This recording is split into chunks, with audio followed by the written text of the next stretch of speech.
Okay, may account ka na.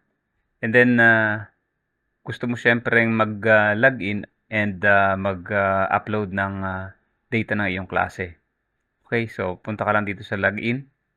And then, pag nandito na, ilagay mo lang yung username mo. And then, password. Then, click login. Okay, so nasa dashboard mo na ikaw. Ang kailangan na, kasi wala ka pa ditong, kita dito, wala pa ditong ano to enrollment. Wala pang data. So, wala ka pang estudyante.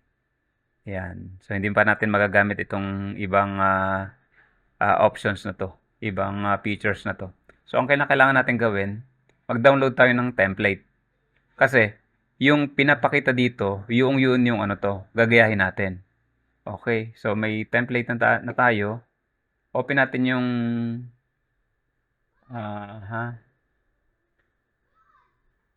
download and secure file. Okay, na-download na ba siya? Okay, ito na. Ayan. Pakita natin kung anong itsura ng ano to. So, dapat ganito yung ano to. Ilalagay natin. LRN, surname, name, and then middle name, extension kung may extension, yung sex na, yung birthday ganito, dapat year, and then month and day. So, dapat ganyan ang format. And then, ang pagitan niya, ano to, dash. So, sa birthday, ganon.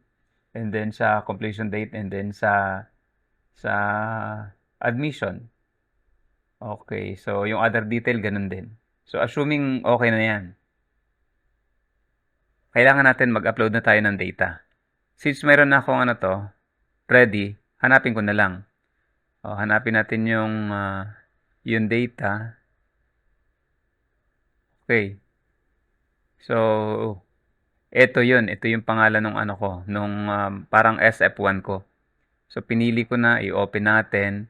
And then, wag nyo tong tatanggalan ng check kasi yung unang row, header siya. So, i-preview muna natin. Okay, pag na-preview natin, ito yung dapat na laman niya. Wala pa siya sa ano to.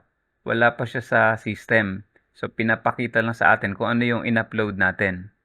Okay, assuming yan na yun.